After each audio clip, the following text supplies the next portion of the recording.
Welcome ladies and gentlemen to a DeeKay Reddit video. This time we are once again looking at juicy summer horror stories. Might not necessarily be from the summer, but fuck it, we're in the summer season so it's close enough. But we are on the r/NoSleep Subreddit. NoSleep is a place for Redditors to share their scary personal experiences. Please read our guidelines in the sidebar about section before proceeding. Let's get straight into this.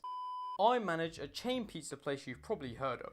Last week, our best/worst customer caused a fatal incident. The giant man was my least favourite customer. You could smell him come in before you saw him. Nearly 7 feet tall and at least 400 pounds.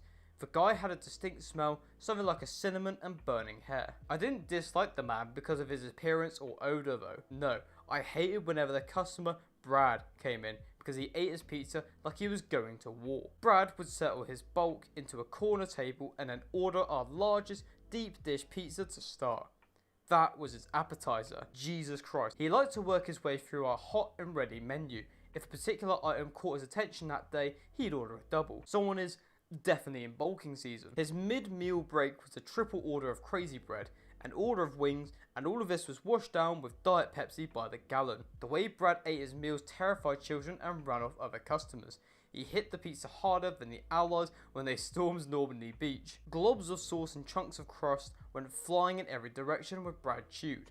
It was like someone set off a hand grenade inside of his lasagna. His shirt and cheeks and table were splattered each session before he was halfway done.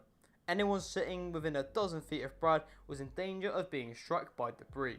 And the sounds he made when he ate, I still have nightmares about the slurping, chomping, gurgling, moaning sounds. The food can't taste that nice, mate. Suffice to say, no one ever wanted to wait on Brad when he visited our Little Caesars. We tolerated Brad scaring away our other customers because there really wasn't a legal reason to ban him.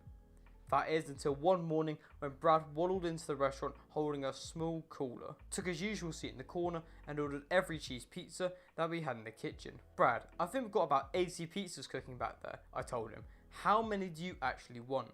80 is a good start, but you'll need to keep them coming. I have an appetite today. What's in the cooler?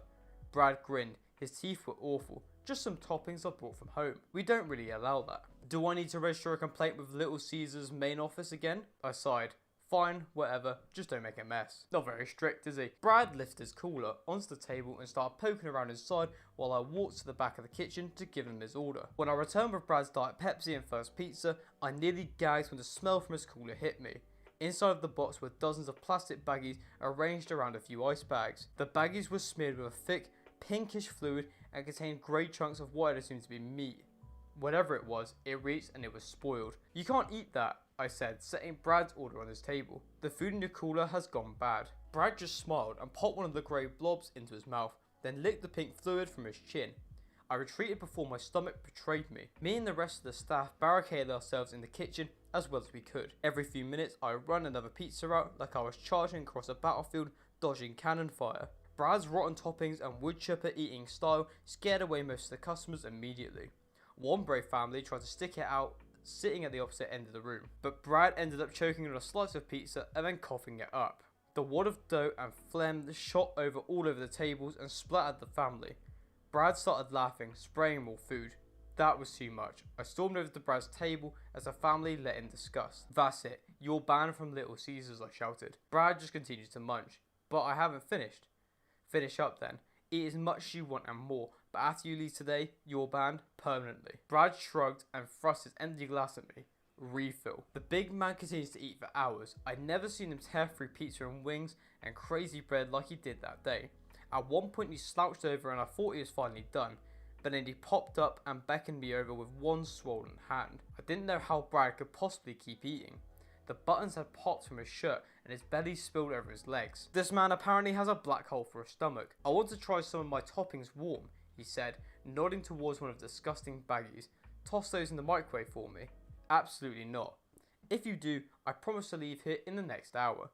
I pulled my shirt over my nose to try and defend against the stench and gingerly picked up a baggie with a napkin. I hurried back to the kitchen, poured out the vile gunk into a bowl and put it in the microwave. The odour was overwhelming and I knew we needed to air out the kitchen for days to get rid of it. I immediately regretted listening to Brad's request.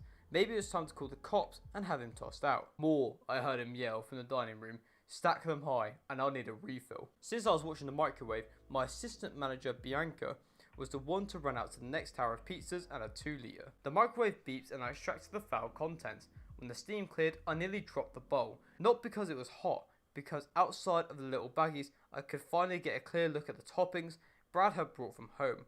Most were unrecognisable lumps of pink brown, but one object was unmistakably, undeniably, the bottom half of a human ear. I placed the bowl on the counter, my face cold with shock.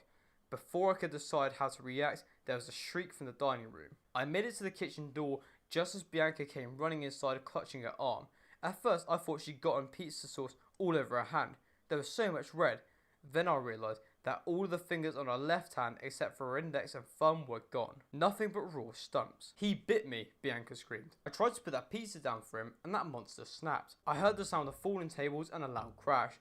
No part of me wants to go look, but I was the manager. The staff at Little Caesars were counting on me. "Wrap Bianca's hand in a towel and keep pressure on it," I instructed to one of the cooks. "You call 911, I said to another. "We need an ambulance and the police." I took a breath and walked into the dining room to find Brad on the floor. He had fallen from his chair and knocked the contents of his table everywhere. He had half the pizza in his mouth, his jowls trembling as he chewed, and he was crawling towards a pile of other slices. "What did you do?" I whispered. "What is wrong with you?" Brad spat out the pizza long enough to laugh. "She shouldn't have gotten so close to my food. You don't mess with a man's food. My food. Where are the toppings? What are they?" "Friends and family. I've been saving them up for a while, for something special." Brad army crawled on his elbows, dragging his distended gut along the tiles. He made it to a nearby pile of pizza and began devouring it. His whole body looked swollen as a blood-drunk tick. "The police are on their way, Brad." He nodded and started eating faster. I couldn't believe what I was seeing. The man shoveled food into his jaw, swallowing without chewing. I couldn't help but stare. Once all the pizza was gone, Brad lay on his belly licking his fingers. "More," he demanded. "No. More." For someone that big, Brad crawled fast. He came at me, pulling his bulk along with bloody fingernails.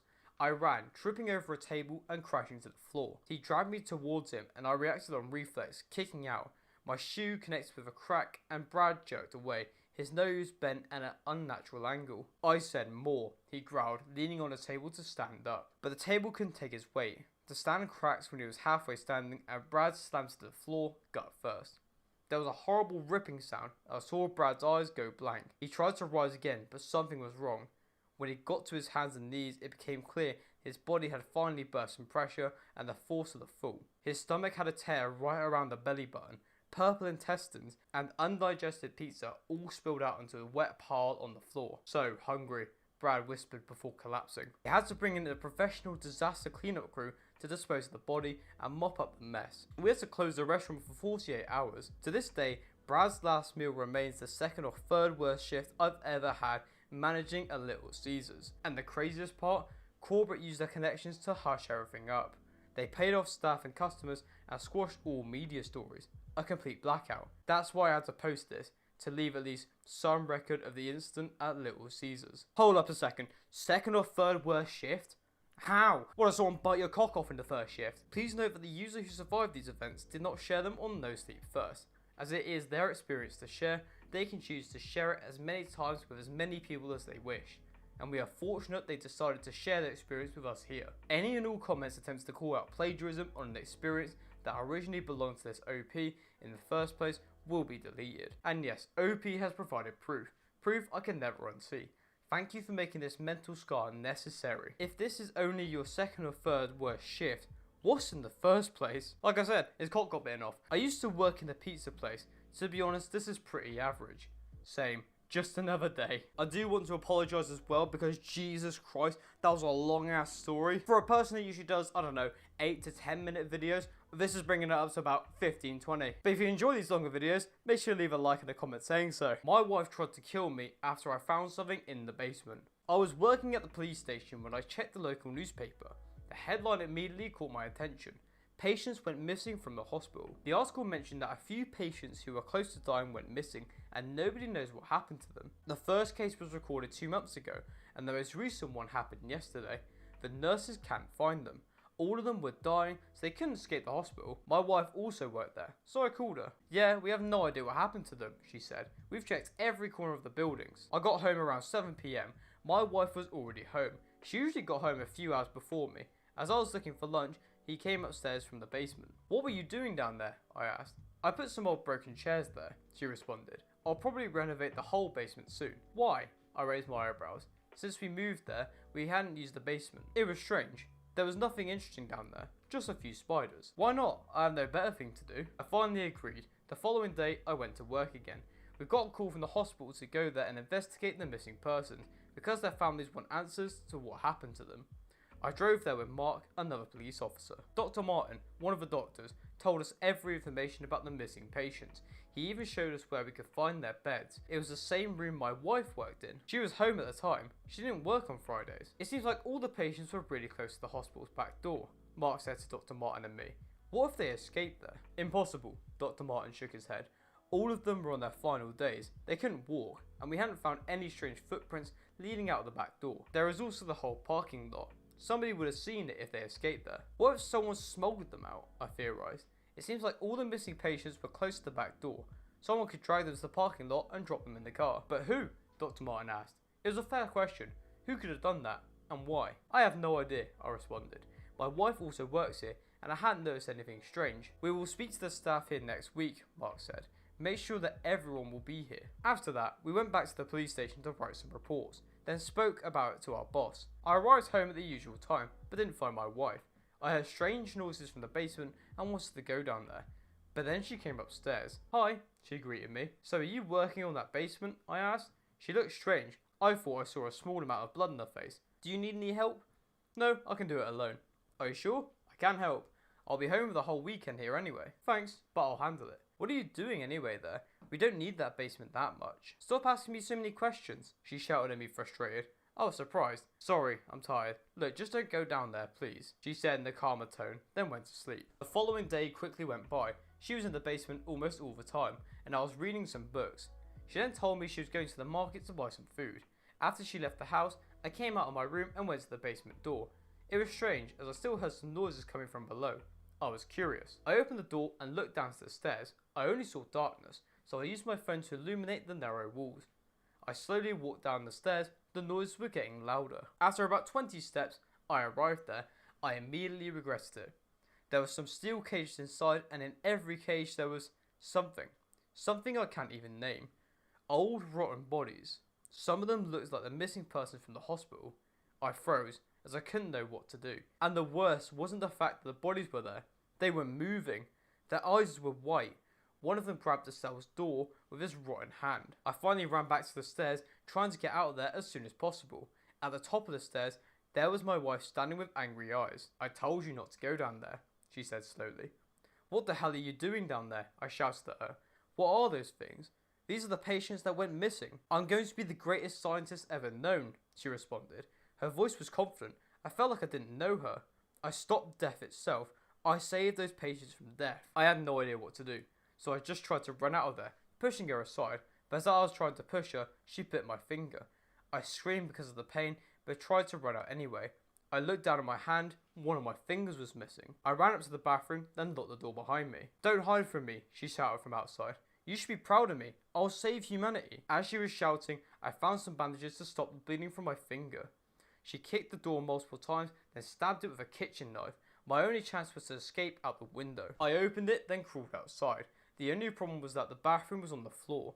I had to jump. The pain in my legs was horrible as I fell to the ground. I immediately called Mark to get my house in his car. He then took me to the hospital to patch me up. The following day, I told them and the police what happened. Yeah, we figured there was something wrong, Mark said. Your house burned down last night, just after I brought you to hospital. The firefighters found the body you were talking about, but your wife is missing. We have no idea where she is. Holy shit. That was actually quite a good story. I don't know why I'm surprised at that, because NoSleep has really great stories. Oh my god. I think you might have to look over your shoulder every time you're alone and sleep with one eye open, OP, because she might be coming after you. But did they find any strange footprints? I pictured like cartoon footprints leading to the back door. Buy a gun and get a security system. Yeah, you know what, that seems about right. Sorry guys, this video seemed a little bit long, but Jesus Christ, these stories are long, but they are so worth it. I'm sure there's an innuendo in there somewhere. Thank you to everyone out there who made it to the end of this DeeKay YouTube video. I'll be uploading to this channel every single week, so if you don't want to miss a video, make sure to subscribe and turn the post notification on. And if you did make it this far, please make sure to leave a like and comment saying your favourite bit from this video, as that will help me out so much in YouTube's algorithm. Thanks to everybody for watching, and for a final note for this video, watch Arcane on Netflix.